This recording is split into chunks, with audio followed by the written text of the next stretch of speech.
జపమాల ప్రేక్షకులకు నమస్కారం. ఓం వరవరదాయ విజయ గణపతియే నమః. శ్రీ గురుభ్యో నమః. శ్రీమాత్రే నమః.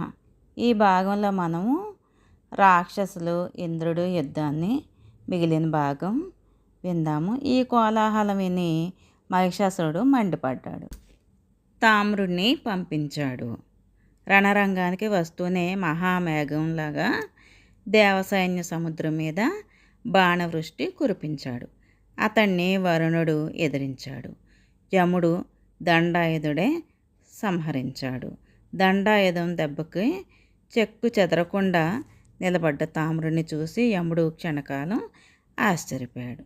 తామ్రుడు 100 ధనుసులతో యుద్ధం చేస్తున్నాడో అన్నట్టుగా సకల దిక్పాలకుల మీద దేవ సైనికుల మీద ఒకేసారి వందల బాణాలు కురిపించాడు.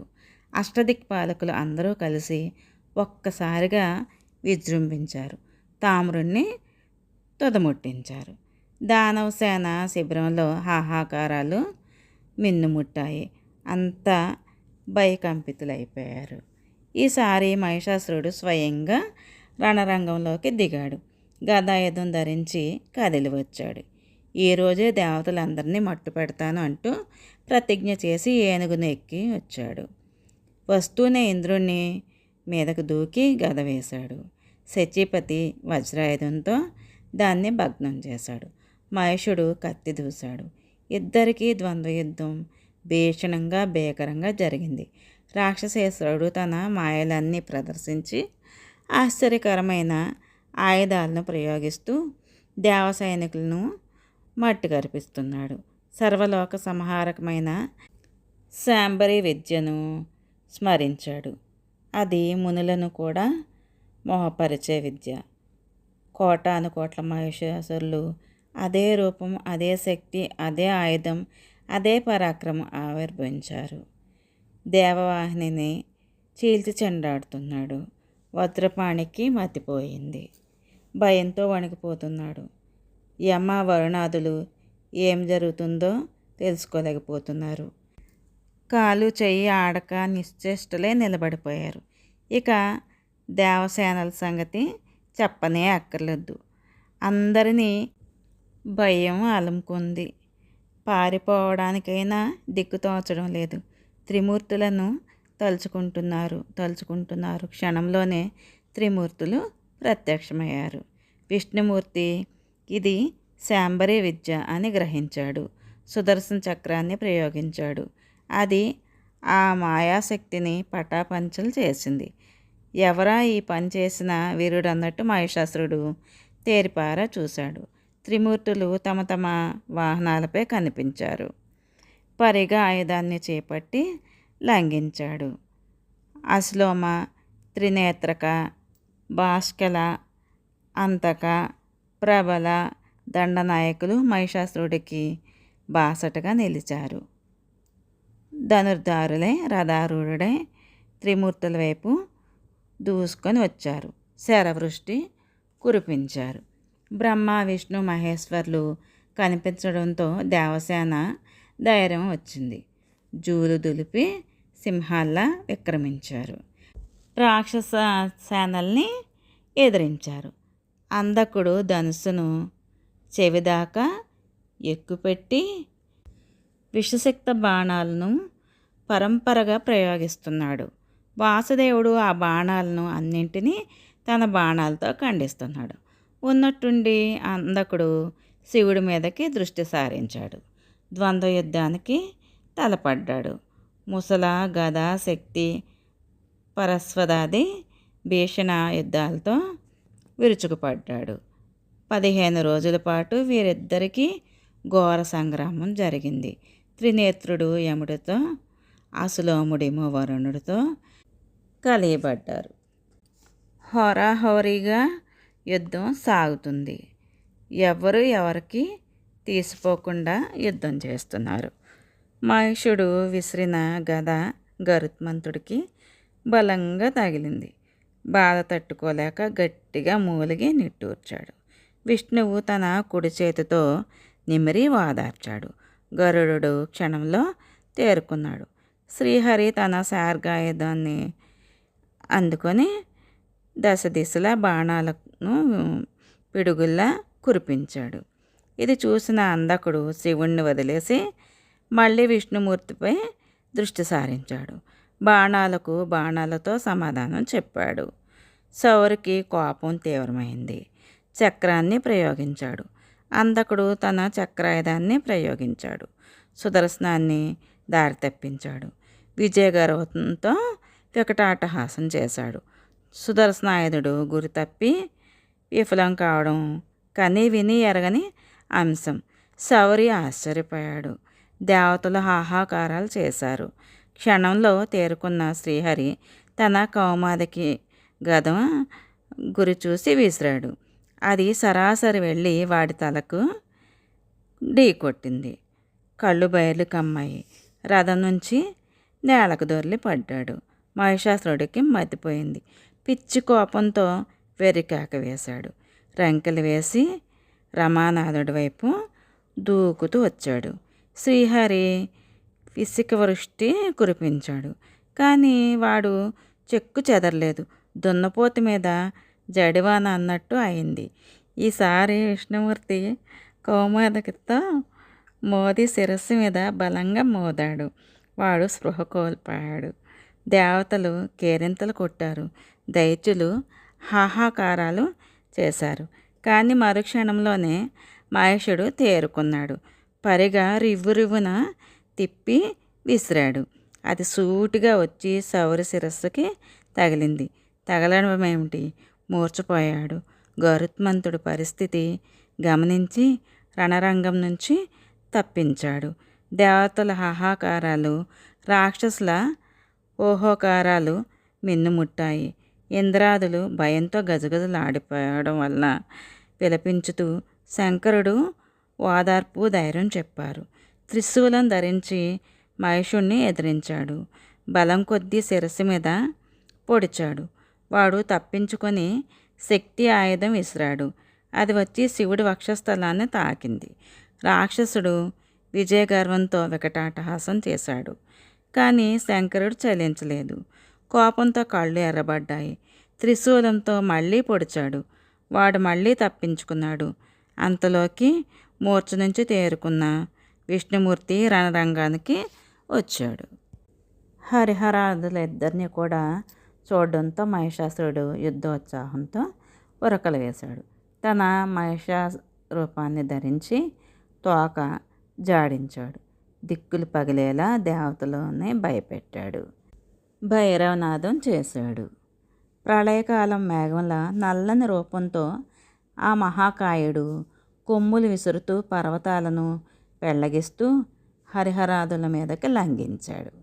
విష్ణుమూర్తి ధనుసును మండలాకారంగా ఎక్కుపెట్టి బాణ పరంపరలు కురిపించాడు. అవి అతడిని ఏమీ చేయలేకపోయాయి. ఒక గిరిశిఖరాన్ని పడగొట్టి తోకతో మెలిపెట్టి రివ్వుని విసిరాడు. అది గిరగిరా తిరుగుతూ హరిహరులపైకి దూసుకు వస్తుంది. విష్ణుమూర్తి ఒక్కసారిగా 1,00,000 సంఖ్యలో తీవ్ర శరాల్ని ప్రయోగించాడు. దాన్ని తుత్తునీయలు చేశాడు. ఏ మాత్రం కూడా వ్యవధి ఇవ్వకుండా సుదర్శన చక్రాన్ని ప్రయోగించాడు. అది సరాసరి వెళ్ళి మహిషాసురుడి కొమ్ముల మధ్య తాకింది. వాడు మూర్ఛపోయాడు. కానీ అంతలోనే తేరుకున్నాడు. మానవ రూపం ధరించి లేచి నిలబడ్డాడు. కొత్తగా పర్వతం ఏదో భూమిని చీల్చుకొని లేచినట్టుగా అనిపించింది. చేతిలో ఒక మహాగద ఉంది. కారు మేఘంలా గర్జించాడు. దీనికి ధీటుగా శ్రీహరి పాంచజన్యం పూరించాడు. ఆ ధ్వనికి రాక్షసులందరూ గడగడలాడారు.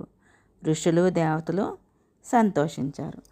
పాంచజన్యం శంఖధ్వని తన రాక్షస సేనలో భయపడడం గమనించిన మహిషాసురుడు వారికి ధైర్యం కలిగించాడు. క్షణకాలం ఆలోచించి వెంటనే మానవ రూపాన్ని విడిచిపెట్టి సింహరూపం ధరించాడు. సింహగర్జన చేశాడు. జూలు దులిపి దేవసైన్యం మీదకి మెరుపుదాడి చేశాడు. దేవతలంతా కకలా వికలాలై పరుగులు తీశారు. అందిన వారిని అందినట్టు దంతాలతో నఖాలతో చీల్చి చెండాడుతూ ఆకాశంలోకి బంతిలా ఎగిరి గరుత్మంతుణ్ణి పంజా విసిరికొట్టాడు. గరుడు రక్తసిక్తుడై గోళ్ళు గీరుకొని శ్రీహరి చేతులకు గాయాలు అయ్యాయి. నెత్తురు ప్రవాహాలు కట్టింది. పరమక్రుద్ధుడే చక్రాయుధం విసిరేసరికి రాక్షసుడు మళ్ళీ మహిషమే కొమ్ములు విసిరాడు. అవి గుండెలకు పొడుచుకున్నాయి. విష్ణుమూర్తి విలవిల్లాడాడు. గరుత్మంతుడు రివ్వున వెనుదిరిగి తన స్వామిని విష్ణులోకానికి తీసుకుపోయాడు. విష్ణువు పలాయనం చిత్తగించేసరికి శంకరుడు భయపడ్డాడు. వీడిని సంహరించడం మన వల్ల కాదు అనుకున్నాడు.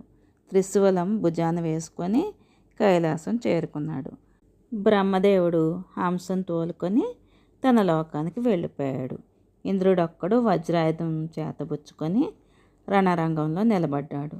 వరుణుడు పాశహస్తుడే, యముడు దండధరుడే, యక్ష అలాగే సూర్యచంద్రులు కలిసి నిలబడ్డారు. రాక్షసుణ్ణి ఎదిరించాలి అనే దృఢచిత్తంతో నిలబడ్డారు. కానీ త్రిమూర్తులు పారిపోవడమే రాక్షస సేనకి ఉత్సాహం కలిగింది. వివిధ ఆయుధాలతో వికటాటహాసాలతో విజృంభించారు. అయితే అమర సైనికులకు ధీటుగా నిలిచి పోరాడారు. ధనుష్టంకారాలు, ముష్టిఘాతాలు, ఖడ్గ ప్రవాహాలతో గజగీకారాలతో దిక్కులు పిక్కటిల్లాయి. మహిషాసురుడు విజయమో వీరస్వర్గమో అన్నట్టుగా చెదరేగిపోయాడు. కొమ్ములతో పర్వత శిఖరాలను విరిచి దేవతల మీద పడేస్తున్నాడు. కాళ్ళతో తన్నుతున్నాడు. తోకను ఇరికించి విష్ణు చక్రంలా తిప్పుతూ వందల వేల దేవతలను శరీరాలను చీల్చి చెండాడుతున్నాడు. కాలిడెక్కలతో ఎంతమందిని మట్టగించాలంటే అంతమందిని మట్టగిస్తున్నాడు. లెక్కలేదు. దేవగంధర్వ వీరులు భయభ్రాంతులై కాలికి బుద్ధి చెప్పుతున్నారు. ఎటువారు అటే పారిపోతున్నారు. దేవేంద్రుడు కూడా ఇక వీడిని ఎదిరించడం నా వల్ల కాదు అనుకున్నాడు. రణరంగం విడిచిపెట్టి పలాయనం చిత్తగించాడు. నాయకుడే పారిపోతే మనం ఇంకేం చేస్తాము అని యముడు, కుబేరుడు బెదిరిపోయారు. త్వరగా చెదిరిపోయారు. మహిషాసురుడు విజయగర్వంతో పారిపోతూ శచీపతి వదిలి వెళ్ళిన ఐరావతాన్ని, ఉచ్చేశ్రవాన్ని స్వాధీనం చేసుకున్నాడు. మానుష రూపం ధరించి ఇంద్రగజాన్ని అధిరోహించి తన పట్టణానికి వెళ్ళిపోయాడు. వెంటనే బయలుదేరి స్వర్గానికి వెళ్ళి ఇంద్రాసనం మీద కూర్చున్నాడు. సురరాజ్యాన్ని స్వాధీనం చేసుకున్నాడు. దేవతల పదవులలో తన దానవులను నియమించాడు. 100 ఏళ్ళు జరిగిన ఘోర సంగ్రామంలో విజయం సాధించి మహిషుడు ఎలాగైతేనేమి తన కోరిక తీర్చుకున్నాడు. ఇంద్ర పదవి దక్కించుకున్నాడు. దేవతలందరూ స్వర్గాన్ని విడిచిపెట్టి కాంతిసీకులై ఎటో అటు వెళ్ళిపోయారు. ప్రాణాలు దక్కించుకున్నారు.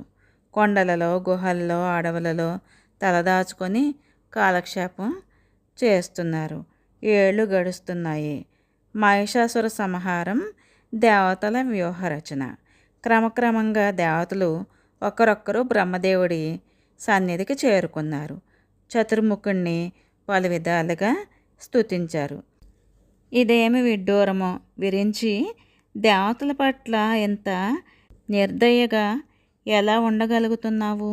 మేమంతా కొండలు కోనలు పట్టి బతుకు జీవుడాన్ని కాలక్షేపం చేస్తున్నాము. నీకు చీమన్నా కుట్టలేదా? నువ్వు మాకు తండ్రివి, మేమంతా నీ బిడ్డలము. తప్పు చేసినా క్షమించి బిడ్డల్ని కాపాడడం జనకుడి విధి. అటువంటి ఏమీ నీ నుంచి మాకేమీ కనిపించటం లేదు. ఇలా అన్యాయం అయిపోయి మమ్మల్ని ఆదుకోకుండా చూస్తూ ఉండిపోవడం నీకు భావ్యం కాదు. ఆ మహిషాసురుడు స్వర్గాన్ని ఆక్రమించి యజ్ఞాలలో ఆవిర్భాగాలను స్వాహా చేస్తున్నాడు. దిక్పాలకులుగా తన వారిని నియమించాడు. దేవతలు అంటే చాలు కనబడితే చావు కొడుతున్నాడు, లేదా వారితో ఊడిగం చేయిస్తున్నాడు. పారిజాత కుసుమాలను ముడుచుకుంటున్నాడు. కామధేను పాలను కడుపారా సేవిస్తున్నాడు. ఇవన్నీ నీకు తెలుసు. ఎందుకో మరి మౌనంగా ఊరుకున్నావు? ఇది న్యాయమా? ఇది ధర్మమా? నువ్వు తప్ప మాకు రక్షకులు ఎవరున్నారు? ఏదో ఒకటి చెయ్యి, మమ్మల్ని రక్షించు. లేదంటే నుయ్యో గొయ్యో చూసుకుంటాము. దావాగ్నిలో ప్రవేశించడమో మహాసముద్రంలో దూకడమో తప్ప మాకు గత్యంతరం లేదు. దీనవదన. దేవతలు ఇలా ప్రార్థించేసరికి బ్రహ్మదేవుడి మనసు కరిగింది. మెల్లగా ఓదార్పుగా బదులు పలికాడు. దేవతలారా, నాకు అంతా తెలుసు. మీరు పడుతున్న బాధలు ఎరుగుదును. కానీ ఏం చేస్తానో చెప్పండి. వాడేమో వరదర్పితుడు. పురుషుల చేతిలో వాడికి చావు లేదు. స్త్రీవధ్యుడు. దీనికి ఏదైనా మరో దారి ఆలోచించాలి. నడవండి, అందరం కలిసి శంకరుడితో ఆలోచిద్దాము. అటుపైన విష్ణుమూర్తిని అడుగుదాం. బాగా ఆలోచించి పరిష్కారం కనుక్కుందాం అని అందరూ కలిపి కైలాసానికి నడిచారు. శంకరుడు దివ్యదృష్టితో ఇది తెలుసుకుని ఎదురు వచ్చి ఆహ్వానించాడు. పరస్పరం కుశలాలు అయ్యాయి. మహిషాసురుడికి దురాగతాలు అడిగి తెలుసుకున్నాడు శంకరుడు. శంకర, నువ్వే సమర్థుడివి. దేవతలను కాపాడాలి. ఈ భారం నీదే అన్నాడు బ్రహ్మదేవుడు. శివుడు ఒక్కపెట్టును పక్కపక్క నవ్వాడు. విరించి, మహేషుడికి ఆ వరం ఇచ్చింది నువ్వు. ఇంత అనర్థం తెచ్చిపెట్టింది నువ్వు. ఇప్పుడు కర్తవ్యం ఏమిటని, ఎలా కాపాడాలని నన్ను అడుగుతున్నావు. బాగుంది, చాలా అద్భుతంగా ఉంది. నేను మాత్రం ఏం చేయను? వాడిని సంహరించగలిగింది స్త్రీ ఎక్కడుంది? నీ ఇల్లాలు, నా ఇల్లాలు రణరంగానికి దిగుతారా? వాడితో యుద్ధం చేస్తారా? శచీదేవికైనా అంతటి సామర్థ్యం ఉందని నేను అనుకోను. అందరం కలిసి విష్ణుమూర్తిని ప్రేరేపిద్దాము. అతడు బుద్ధిమంతుల్లోకెల్లా బుద్ధిమంతుడు, మహామేధావి, కార్యసాధకుడు. ఏదో ఒక ఉపాయం ఆలోచించి చెబుతాడు. నడవండి, ఇప్పుడు వెడదాం అన్నాడు. అందరూ కలిసి విష్ణుమూర్తి దగ్గరికి బయలుదేరారు. శుభశకునాలు కనిపించాయి. సుగంధ పరిమళాలు వెదజల్లాయి. అనుకూల వాయువులు వీచాయి. పక్షులు కిలకిల రావాలు చేశాయి. ఆకాశం నిర్మలంగా ఉంది. దిక్కులన్నీ విశదంగా ఉన్నాయి. కార్యసిద్ధి అవుతుంది అని అందరి మనసులకు అనిపించింది. అందరూ వైకుంఠానికి చేరుకున్నారు. దివ్య మంగళ రూపంలో ఉన్న విష్ణుమూర్తిని దర్శించారు. వివిధ లతా తరువులు విరాజితమై వాపి కూప తటాకాది పరిశోభితమైన చందనాగరు ధూప పరిమళాలతో, కోకిల రావాలతో, మల్లిక వకుల పుష్పాల మాలికలతో, భ్రమర నాదాల మనోహారాలతో విరాజిల్లుతున్న సుందర ఉద్యానవనంలో నందనందనుడు మహర్షులు స్తుతులు అందుకుంటూ, దేవగంధర్వ గానాలు వింటూ, అప్సరసల నాట్యాలు కంటూ, రత్నఖచితమైన ప్రాసాదాలలో దివ్య భవనంలో విరాజిల్లుతున్న విష్ణుమూర్తిని అల్లంత దూరం నుంచి దర్శించారు. సింహద్వారం సమీపించారు. అక్కడ జయ విజయులు బంగారు దండలను ధరించి కావలి కాస్తున్నారు. బ్రహ్మాది దేవతలను నిలువరించారు. వారిద్దరిలో ఒకడు లోపలికి వెళ్ళి శ్రీహరిని వీరు రాక వినిపించాడు, నివేదించాడు. అది వింటూనే మధుసూదనుడు స్వయంగా సింహద్వారానికి వచ్చాడు. ప్రయాణంతో అలసిపోయిన బ్రహ్మాది దేవతలను అనురాగమైన చూపులతో తిలకించాడు. అంత మాత్రానికే దేవతలందరూ సంతృప్తి చెంది భక్తిగా నమస్కరించారు. వేద మంత్రాలతో స్తుతించారు. దేవాదిదేవ, జగన్నాయక, సృష్టి స్థితి లయకారక, దయాసింధు, మహారాజా, శరణాగతులను మమ్మల్ని రక్షించు అని ముక్తకంఠంతో అభ్యర్థించారు. నిర్జరులారా రండి, లోపలికి రండి, యథోచితంగా ఆసనాలపై కూర్చోండి, మీ కుశల వార్తలు చెప్పండి. అందరూ కలిసి ఒకేసారి ఇలా వచ్చారంటే ఏదో పెద్ద కారణమే ఉంటుంది. విషణ్ణులుగా, దీనులుగా, చింతాతురులుగా కనిపిస్తున్నారు. కారణం ఏమిటో, నేను చేయవలసింది ఏమిటో నిర్భయంగా చెప్పండి అని విష్ణుమూర్తి అనునయంగా పలికాడు. శ్రీమాత్రే నమః. మిగతాది తరువాయి భాగంలో విందాము.